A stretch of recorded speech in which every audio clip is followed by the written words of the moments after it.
Max, when you're done, you're gonna pass it. No, go over there. And then when you're done, you're gonna pass it back to Emma to do the cultural things, and then we'll go from there. Good morning, everyone. We thank you all for being here. We had the joy this past year, last summer in July, to take a 2-week trip to Israel. I got to have the privilege of leading these 5 here, and there's one additional one. So there were 6 young adults that we led throughout the Holy Land for 2 weeks. They were very excited, I think, maybe slightly nervous given the geopolitical situation there. But we had a wonderful trip. I thoroughly enjoyed seeing their hunger and their excitement for the hikes and the food and the culture and just diving into the Bible deeper. So it was a huge joy for me to be able to lead them, and this will be a quick recap of a little bit about the trip, some of their thoughts and their reflections on it, as well as at the end a time for you guys to ask us questions about things that they experienced. So before we do that, I think it's appropriate to say a few thanks because without a number of you, this trip would not have been possible at all. So we want to thank, first of all, the elders. Their support was huge for both the trip and for myself and my family as I was gone leading them. We want to thank Pastor Tim and Jim, again, for their support. We'd like to thank Joy Mertz. Joy was influential in donating. She was selling things in the lobby, and all the donations went towards the trip. So we're very, very grateful for her and for her support. I want to thank Al Longenecker. Al Longenecker is a huge supporter of Israel and of people going to Israel. And so we're just so thankful for his financial support and the ways that he's continued to pray for our group, both before the trip, during the trip, and after the trip. I want to thank Desmond and Cheryl Schaefer. We would not have gotten to the airport without them. They drove us many, many hours through the traffic of New York City to get to JFK Airport, and we barely made it, but we made it. So we're thankful for them. I also want to thank Ken and Mike Berge, who picked us up from the airport and got us home. So it's always nice to have support of the congregation. And then thank you to all of you who helped with fundraising, who supported them during their meal. It truly would not have been possible without the financial support and the prayers of the church. And so I just wanted to say thank you on behalf of all of them, and I'm sure you hear that thanks echoed throughout. So I'm going to briefly share a quick 30,000-foot itinerary of what we did very quickly and kind of the lessons that we learned in some of these places. And then I will hand it off to them, and you'll hear some of their reflections on it. So if this works. We left, again, this is a trip last July. It was nice and hot here, but it was even hotter over there in Israel and Jordan. So we loaded up in the church vans and ended up taking a nice 10.5-hour flight to Jerusalem. And we flew into Tel Aviv. We then made our way to Jerusalem and began our adventure that same very day we landed. So I said, enough with your jet lag, let's get going. So we took off and started walking and exploring the city of Jerusalem. We spent the first 2.5 days there in Jerusalem, focusing on the Old Testament and the New Testament, just understanding the language and the land and the cultures that we were going to be seeing for the rest of the trip. We then kind of explored a little bit of the surrounding regions into the wilderness. We did a lot of hiking and a lot of sweating. We then made our way, after 2.5 days in Jerusalem, down south, down to what's called the Negev. But we made our way through the Shvela to get there. And so we focused on Herod. We talked about some of his places that he's built and his influence he had during the time of Jesus. We talked about some of the borderlands and how the Israelites interacted with their neighbors and how they interacted with the Philistines and things like that who were kind of encroaching into their land.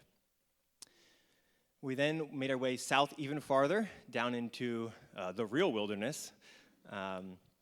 Spent a lot of time in the desert, again, sweating a lot, doing a lot of hiking, but exploring how the Israelites and how these people in these cultures interacted with the wilderness and how they learned to live with and live off of the desert.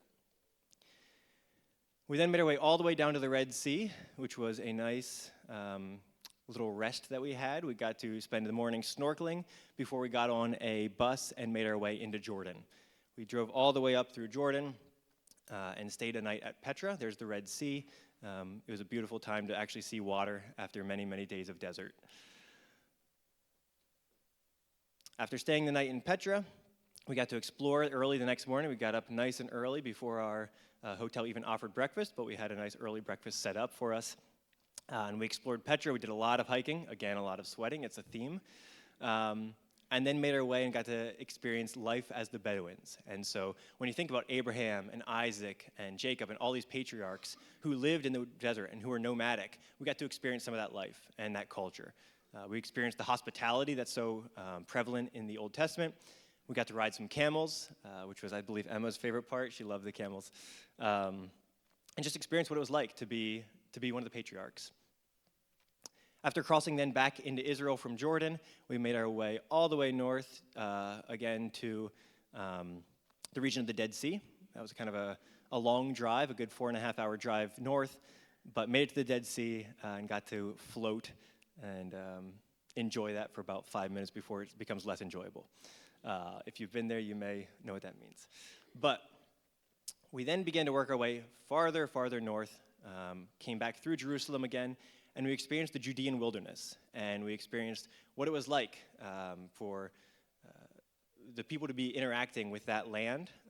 And so we talked about Herod again. We talked about Herod a lot, and about Jesus' time in the wilderness, and we made our way towards Tel Aviv and north farther. When it's hot, you find creative places to teach. So I got to teach from some water here in one of Herod's palaces. But we focused again more on Herod, more on his culture and Hellenism and how it's impacting these cultures. We talked about Elijah on Mount Carmel and got to see a lot of these different landscapes that are so varied throughout the land. We then made our way towards Galilee, and we crossed by Nazareth. We got to stop on Nazareth Ridge. There's a very studious person here, as we see. Each site included lectures, and we were talking about history, geography, culture, some language as well, and so we were really focused on understanding the Bible in its original context, what it means for our lives as well. Here we are on the shores of the Sea of Galilee. We spent 2 days in the Galilee region, all around the sea, focusing obviously on Jesus' ministry. So we kind of ended the trip with understanding, after all this Old Testament stuff and New Testament stuff, we ended there by the Sea of Galilee, focusing on Jesus' ministry and his words to us and his teachings to us. After spending 2 days up there in Galilee, we made our way south again back towards Jerusalem to end our trip. We made a big figure eight. We talked more about culture and about how the culture that God calls us to is very different than the worldly culture. And we ended our trip in Jerusalem with another day and a half there as we kind of I wouldn't say we really relaxed, but we continued to put on more miles and got to revisit places we didn't get a chance to see in Jerusalem. We got to experience Shabbat at the Western Wall with all the Jews there, and then ended our trip and flew home. So it was a whirlwind of a trip. I think everyone was very exhausted when we were done. In all, we did 150-ish miles of walking in 2 weeks. So it was very physically rigorous. Combine that with 90 to 107 degrees of heat every day, and it wears you out. But it was a great trip. I think they all enjoyed it. I enjoyed it. I enjoyed seeing their hunger for the word. And so I'm going to pass it over to them and let them share a bit more about their experiences and their reflections. And then meanwhile, there will be a slideshow of pictures going in the background that you're welcome to take a look at. So my name's Emma, for those of you who don't know me. I thought we were talking about how we could best present this trip to you all, and what we decided on was that we would all pick a place that really stood out to us. And the place that I chose was Magdala, which is along the shore of Galilee, and this was a place that honored all of the women of the Bible. And it was where Mary Magdalene was from. And I think that this place stood out to me because a lot of times in the Bible, I feel like we don't often get the perspective of the women or hear a lot about what their role was in supporting Jesus in his ministry. And a quote that Devin said there that stood out to me was, "These women came, they saw Jesus, and then they went as followers of Jesus." And I think that it was just really impactful for my heart to walk through this building. And in the building, there were different pillars that had women's names on them that we see in the Bible. And one of the pillars was blank, and it represented all of the women of faith, past, present, and future, who are following Jesus. And the message of this pillar was that in the body of Christ, there are no second-class citizens, and that we're all equal and valued to God. And I don't know, this place just really stood out to me a lot. And there was also a synagogue there that was from the time of Jesus. So I think in Scripture it says that Jesus went around preaching to all the synagogues in Galilee. So we're pretty sure that Jesus would have preached and taught in that synagogue. What else? Oh, this was also the place where in Luke 8, when the woman has the issue of bleeding for 12 years, this is where she reached out and touched Jesus' cloak. And that really stood out to me too. And when we went to that place, we kind of went down the stairs, and in the bottom of this building, there was a street from the marketplace at the time of Jesus. And there was a group there that was having a church service, and they were singing a worship song that they had written. It was in Spanish, so we could only understand a very little bit of it. But and there is a beautiful painting on the wall of a woman. It's in the slideshow, but it's a painting of the woman reaching out and touching Jesus' cloak. So that was the place that stood out to me the most, and it's one that I think of a lot. My name is Connor. If you guys don't know, I'm pretty sure you guys all do. But one of my favorite places was actually Old Jerusalem, the city. It was one of my favorite places because it's so small, but packs a lot of like amazing things, like the culture and the history that just sits in there. It has like one of my favorite was the site of Siloam, where Jesus had put mud on the eyes of the blind, and he told him to go into the pool and wash it off, and he could see. And that just like really stood out to me, like seeing the pool in person and just like imagining like Jesus standing there and telling him to go wash in the pool. It also is a very special place because it's got four quarters with the Christians, the Muslims, and the Jews, and the Armenian, and they all share this place peacefully and go amongst shopping and doing their business as they regularly would. And I also bought a waffle on a stick, and it was really good because it was really sweet and really chocolatey. But So my name is Christian. A place that stood out to me the most was we took part of a day in Jerusalem, and we went through Passion Week. And with Easter coming up, it was fitting to talk about it. But so we started the day on the top of the Mount of Olives, and just kind of following Jesus' path through that week, making our way down the mountain, and ended up in the Garden of Gethsemane and talking about Jesus getting arrested and him going over to pray so hard that he was bleeding. And it was in the slideshow briefly for a little bit there, but there's a church built over the spot where Jesus prayed, and it's called the Church of Seven Nations, I believe. And in that church, there's a rock that was covered in rose petals, and they believe that's where Jesus knelt down to pray, but if it's 100% sure, I'm not entirely sure, but it was just cool to look at and visually picture Jesus there kneeling and praying so hard that he's sweating blood. Like, that's incredibly powerful to think about. And just making our way back into Jerusalem, following his path where he was carrying his cross, and ended up in the Church of the Holy Sepulchre, where it's the burial and crucifixion of Jesus, and just spending time alone, just meditating. And it was incredibly powerful to think about what all Jesus did for us during that week. So, my name's Noah. One of my favorite memories or moments during this trip, even though like the whole trip was just like life-changing. Like, you come back and you sit in a church sermon now, and it's like, I was there. I recognize what they're talking about. But one of my favorite spots was the Sea of Galilee. it was awesome. There's just so much that you can glean from it, and as walking around it, and just where all the miracles were done, and you just recognize it so much better. And my favorite spot there was Mount Arbel. So that's we climbed the top of this mountain. You can see the whole sea, see everything. You see fig trees. You can see all the different spots. You can see 90% of what all Jesus did in his time at the Sea of Galilee. And it was just such a moving experience because we were hiking all this time. I've sweat through my backpack 10 times already.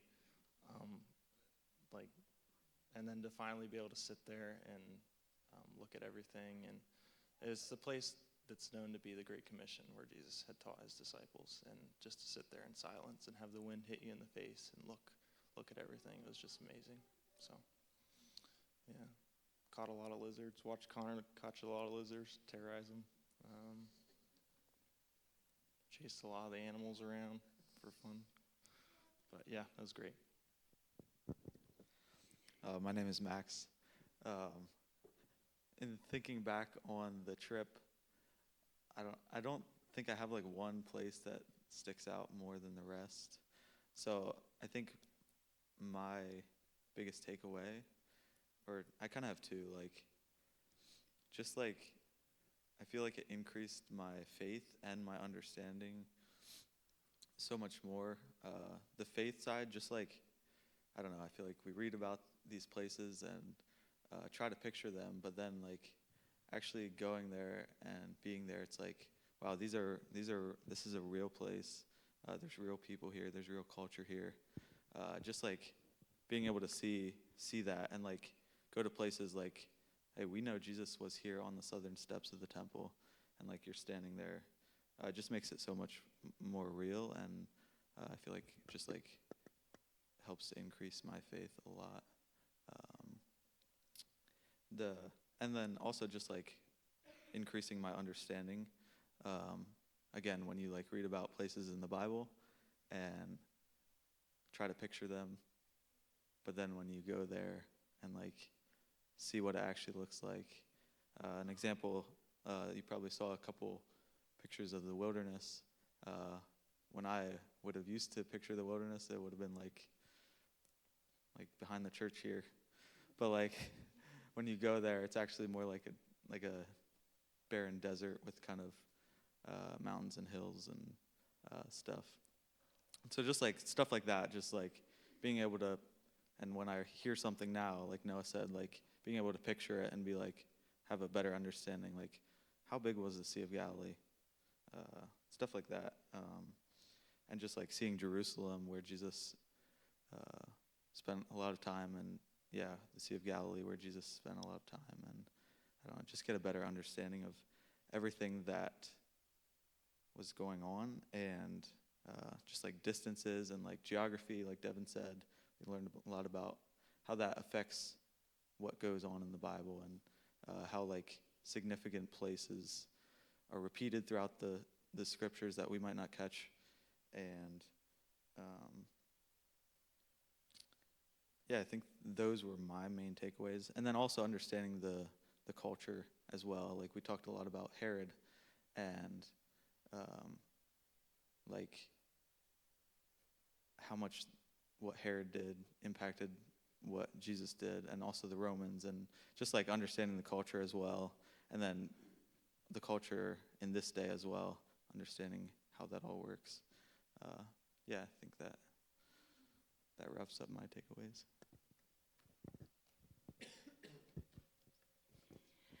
We also had a few funny cultural experiences that we had to share, because we got ourselves into some interesting situations while we were there. Well, the first cultural experience that we found was we were walking the streets in Jerusalem, and there were a bunch of people watching a soccer game in the middle of the street. We also got to ride camels, and we experienced a sonic boom after hiking a massive cliff. And this was the only time in the trip where Devin left us for 30 minutes to go take the van and pick us up on the other side. And there was a very loud boom, and it echoed throughout the whole canyon. And yes, that was probably when I was most scared on the trip, but we were okay. The guy told Devin, he was like, "You don't have airplanes in your country?" And so it didn't bother them at all, but it was a little alarming for us. We also went to urgent care one time when was it Tiberias? Which is around the Sea of Galilee. We had someone that was not feeling well at all, so that was interesting, just seeing how they operate in the medical world in Israel. We also got to experience the Western Wall during Shabbat. Max bartered with a child in Jerusalem and got to ride a pony. I think he spent his last few shekels on that. We got to ride a fast boat, and we floated in the Dead Sea. And then when we were in the desert at Wadi Rum, the boys decided to run up a sand dune. And about halfway up, I think they realized how hot the sand was. So we watched as they ran over to the side to get in the shade. Barefoot, yes. And on their way down, some of them ran, others rolled. But yeah, does anybody else have any experiences they want to share? Yeah, it was a very full trip. I think it's a lot of drinking through a fire hose when it comes to the biblical knowledge and the information, and hopefully it takes them years and years and years for the rest of their lives to be able to unpack these stories they learned, these lessons that we talked about, and hopefully it's an impact that is spreading even beyond just them, and that they can continue to share that with their young adult group and their friends, and for years to come. One of the main rules in the Middle East is to be flexible, so we were very flexible when it came to attending urgent care or dealing with just some of the political things going on because of the war. It was a very, very safe trip, despite the sonic boom that was mentioned. That happens year-round, no matter whether there's war or not. It's a training ground, and so these things are part of the culture there, and so it's important to continue to understand those as well, not just the ancient, but also the modern. So overall, I think it was a great trip. I really enjoyed it. I want to say one more thing before I turn it over for questions, and that was just my reflection on the trip. And, when you have 6 adventurous young adults who are going on a trip across the world, it can be, you never quite know what to expect, especially when it's not a vacation and it's very much a educational pilgrimage-style trip of learning the Bible and getting super academic at points and talking with Jews and Muslims, and you never quite know what to expect. And I was just so impressed with how much they dug in and how much they embraced the moments. We had a time that we met with a Jewish rabbi named Rabbi Moshe, which stopped at his shop. He's a good friend of mine, and just gave him the opportunity to ask any questions they have about Judaism. Things that you'd never feel comfortable asking. He says, ask away. And to hear some of the questions that they were asking, and to see them at different sites, and after we've already hiked a lot and it's been a long day and the sun is hot, seeing them still engaged and asking questions and trying to understand was so impressive and so impactful for me. And then the very last site, we did this whole 2-day trip, and one of the last sites we visited was Mount Arbel, the one that Noah talked about. It's an overlook of the Sea of Galilee. And as we're sitting there, everyone's exhausted. And I gave this lecture. It's about 20 minutes. We talked, and we talked through the Bible and the Great Commission. And I ended with, and Mount Arbel's right on these massive cliffs. And there's this amazing trail that goes down the cliffs. You're climbing down ladders. You go across the bottom, and you come up the other side. And I said, hey, we have a half hour till this national park closes. If you want to, we have adventurous guys here and things. I'm like, if you want to, we can go and we can, if we hurry and we leave now, we can go and we can do this hike. We can go down these cliffs, up the other side, and see this last site here. And I said, or we can just sit here and reflect and take time and kind of reflect on the trip as a whole. And every one of them, and now maybe it's because we hiked 150 miles already and they were hot and tired. That very well could be it. But every one of them chose to just take that half hour and sit down with their Bibles and just read through it. And whether they're reading through the Great Commission that we were talking about, whether they were finding other passages, or just taking time to pray and reflect, they all sat there, and I joined them for a half hour. And it was so cool to see yes, the adventure is fun, but the true meaning of it is the heart. And seeing their heart and seeing their desire to just sit and spend time in silence and spend time in solitude and connect with the Lord after having so much knowledge and information just flooded over them was so inspiring for me to see. And so I truly just appreciated their hearts throughout the entire trip. It made it a joy for me to lead them and to teach. And so, and just thank you all again for your prayers and your support. Without you, this would not have been possible. And without the prayers and the protection of God, who knows what may have happened. So we're just so grateful for all of you and for God's hand of protection over us in our trip. So with that, I will turn it over to anybody if they have any questions. Feel free to just stand up and call it out, or you can sit down and call it out. And then we'd love to just hear any questions you have, and then we'll wrap it up then. So anybody with questions? It can be about anything.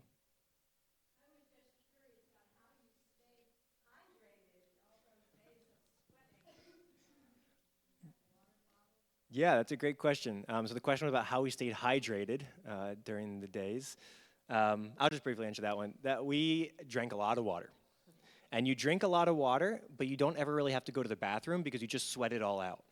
And so it's really great. We did. We had a lot of water. Each of the national parks has typically cold water fountains. And so that was very nice when we were in national parks. And when I knew we weren't being national parks for a while, I'd tell them, fill up your water bottles now because we will not have water for the next 2 or 3 hours. We also, most of our lunches, we just ate in the field. So it as a cost-saving thing and also as a time-saving thing, we would pack lunches every morning. So we ate pretty much the same thing for lunch every day. A lot of peanut butter and jelly sandwiches and Pringles and some fruit here and there. So that way we could see more sights and experience it. But we did try to hydrate as much as we could. And in Jordan, you can't drink the water. In Israel, you can. Israel's water is fine. In Jordan, you can't. So we got large water bottles that we carried with us on the bus and all around. Good question.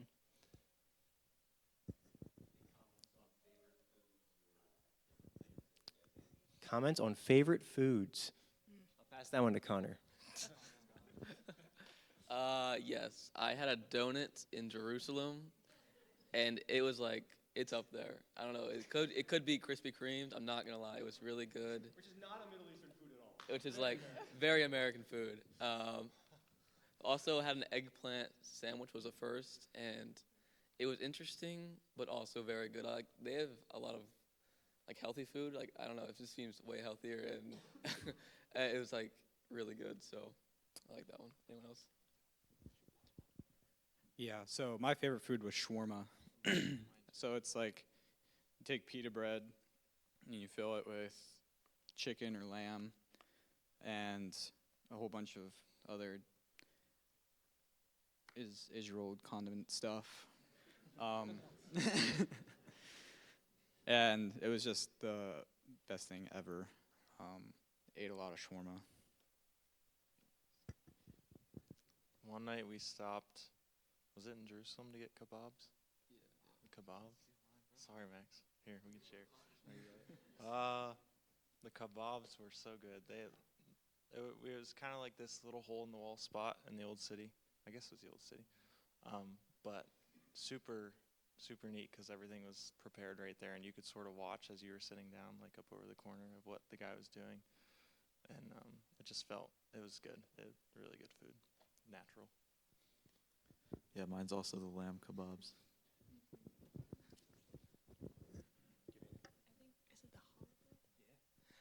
Is that for Shabbat? On Shabbat in Jerusalem, they had this bread. It was called challah bread, and it was the best bread I've ever had in my life. And it had like this sweet, it was almost like honey or something on it. But one morning, the boys left, and they came back with a lot of challah bread, and that was a very good day.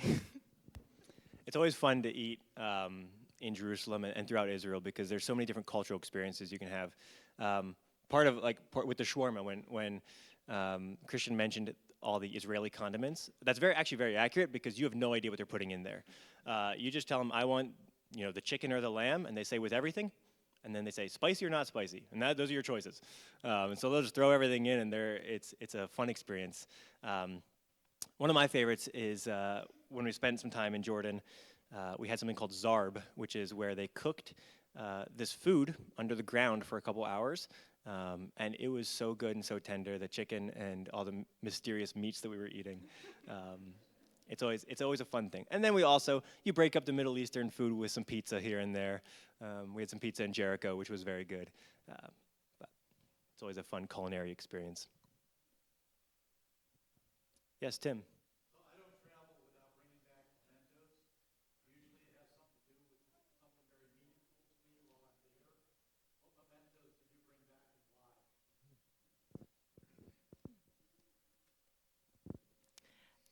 I brought back it's actually not even accurate. It's a picture of the Last Supper, and it's a picture of all the disciples and Jesus sitting at the table. But we learned that actually is not how the Last Supper happened. It was actually they laid in like triangles, all facing each other. What was that called? Triclinium. So I was looking for a triclinium, but I could not find a lot of pictures of that around in Jerusalem. But I brought that back with me, and I have it. It was sitting on my desk for a while, and I think that just reminds me of the tenderness of Jesus. And during our time at the Sea of Galilee, there was one time where we went onto a worship boat, and we went out into the sea, and the guy that was driving the boat, he sang original songs that he had written, and he also had worship music playing in the background. And I think that looking at that picture takes me back to that moment, because I think that's when I felt the closest to Jesus, and I felt like it was such an honor to be able to walk the same streets or walk the same land that Jesus had. So that's what I brought back with me. I brought back a tattoo. It's on my thumb. But it's one of the oldest tattoo parlors in the world, and I thought, if I'm going to get one, this is the place. So every time I look at the cross, I can remember all the memories and what we did throughout this trip, and it's always a great reminder. So I also came back with a tattoo right here on my wrist. This is not sponsored by me. During their free time, it's not scheduled. Yeah, so this was just Connor and I just on the spot being like, hey, this spot has been here for 300 years. This would be a great place to get one. It is a great reminder just to look down on it and remember the trip and just remember Jesus. So I brought back I think 2 coins and a couple bags of pottery. I don't know how many times I asked Devin, holding a piece of pottery, if this is during the time of Jesus, but it was a lot. So a couple bags of pottery, and I thought they were really cool because just to have like a piece of pottery that's during the time of Jesus is just even something that small. It means so much to me for some reason. But yeah, I think that was it. I brought back a T-shirt. Definitely some pottery, and I'm trying to think what else. A small picture of just Jerusalem, just as a good reminder of, the trip, I guess.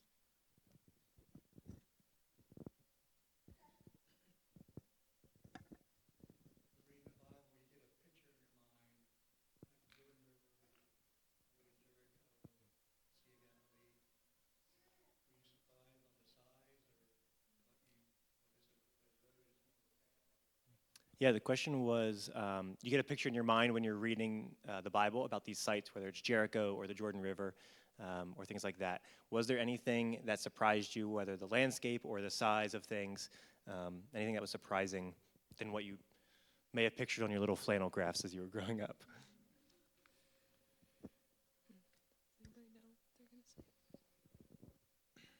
So a lot of things surprised me, but probably the one that stood out to me most was the Sea of Galilee. You get there, and it's not a sea, it's just a lake. You can see from end to end and side to side. And the Bible just makes it like so much more massive than what it actually is, which kind of makes the stories a little bit more powerful because it's so much smaller. Because they talk about the violent storms in there and how Devin explained that winds from the east and the west come and meet in the middle of the Galilee and to create these storms. And then you get the story of Jesus calming the storm, and in such a small lake, it's crazy to think such a big storm can happen there and you get massive waves and stuff. So that was interesting to see, just the size of how close everything is together. I would say just about everything kind of blew my mind. I had all my ideas were completely different, and what I was thinking it was going to look like was completely different. But what stood out most was the wilderness. You watch VeggieTales as a child, and it's always like a plain desert with sand and all this. But in reality, it's these mountains with rough rock formations and big, deep valleys. And so when it talks about Jesus going to the wilderness and surviving 40 days, it's just really eye-opening on how he can survive in that barren landscape. And it was just a really eye-opening place.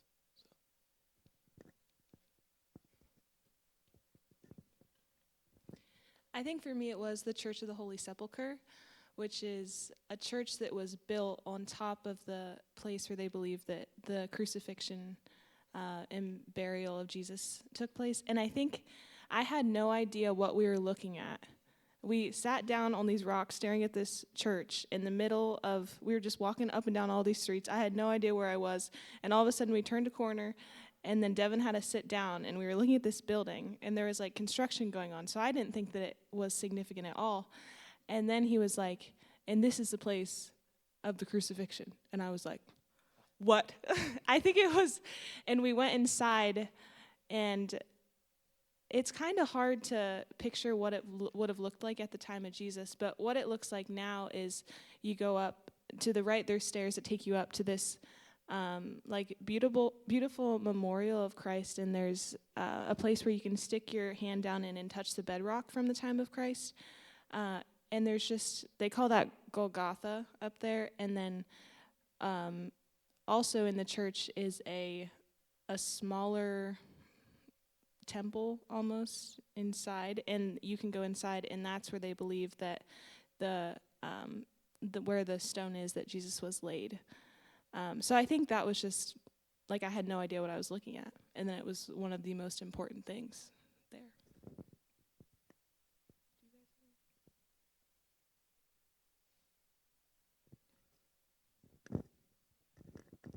One of the things that amazed me was just the building, construction, all of the amazing building projects, just the size of the stones and how amazing, how smart they were, and I don't know, that was really cool to see how much time they put into their buildings, and especially the Temple Mount, seeing all of the huge stones stacked on top of one another.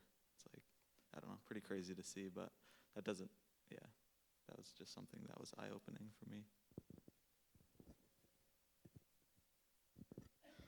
One thing that I always enjoyed doing is going back year after year and seeing how things change. We're continuing to do, not we, archaeologists are continuing to dig and uncover things. And what a unique time for us in general to be alive and to be able to experience these things. And whether we're seeing them in person or whether we're reading about them in magazines or on the news. I mean, archaeology and uncovering these biblical places is such a new thing relatively to the rest of history. It's only been the past couple hundred years that we've started uncovering these sites. And so for me, it's just such a blessing to, they're currently excavating what they believe is the Pool of Siloam. And every time I go back, there's more and more exposed. And so for me, I'm continuing to learn and see new things.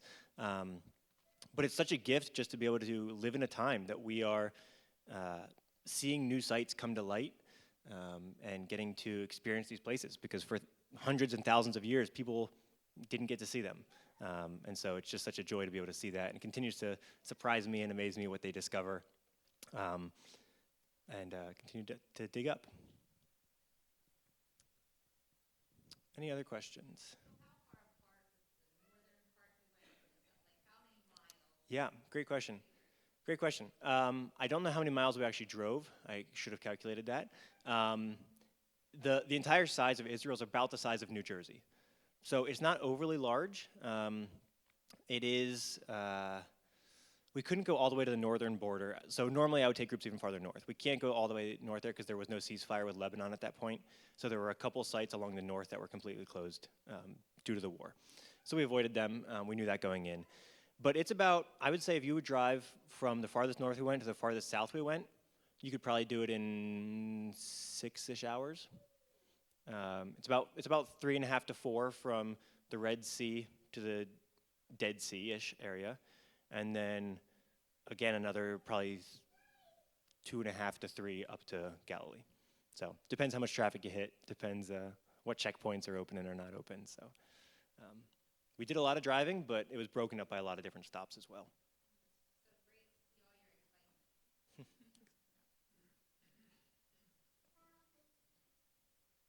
Any final questions? Yeah.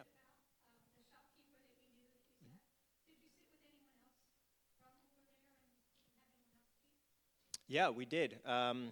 We spent some time in Jerusalem, a couple days there. We went to a place called the Garden Tomb to kind of have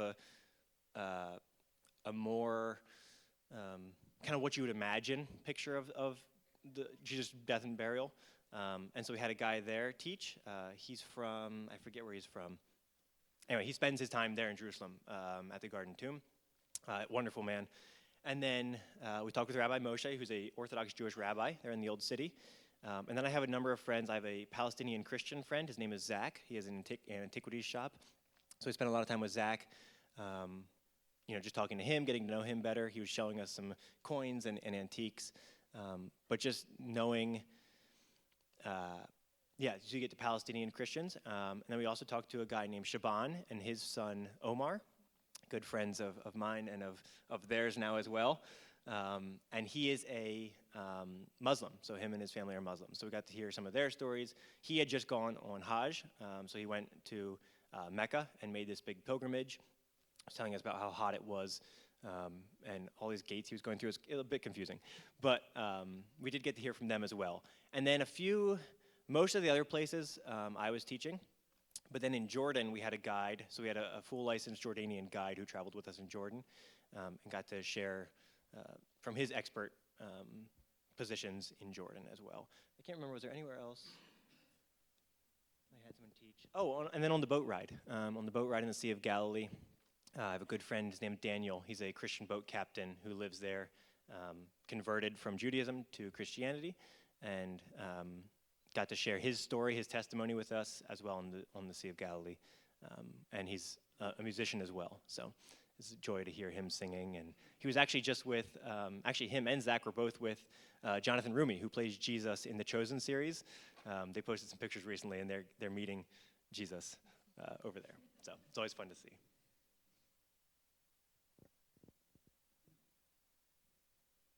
Anybody else? Okay, well, if that's it, thank you all for coming. I just want to, again, echo the thanks for the support. And I want to end with just one thing, and that is that going to Israel does not make you any more holy. It does not make you any more close to Jesus. Yes, we see his lands. Yes, we walk it, and we may understand the culture and the geography better. But our faith doesn't call us to do that. Our faith is, in Islam, you're called to go to Mecca, and you're called to make this pilgrimage. In Judaism, you're supposed to go to the temple for the holidays and the festivals, go to Jerusalem. But the beauty is that in Christianity, we don't have that. We don't have to go to Israel to know God deeply. We don't have to make this pilgrimage and understand the original languages and the cultures in order to know God and have this personal relationship with him. And so we serve a God who is here with us. He's in this building just as much as he's in Jerusalem. And so that's the beauty. Yes, that was where he chose to dwell on earth. But the beauty is that he now dwells within all of us. And so it was a joy to lead them and a joy to take them on this trip and get to know these lands better, but it's not necessary for our faith. And that's something that I continue to cling on to and just have such joy in, is that Christ is in all of us, and we carry him as his temples wherever we go. So with that, thank you all for coming. Thank you for your support. And if you have any additional questions, we'll be here for a few minutes, and you'll see them around for years to come. So thank you, everyone.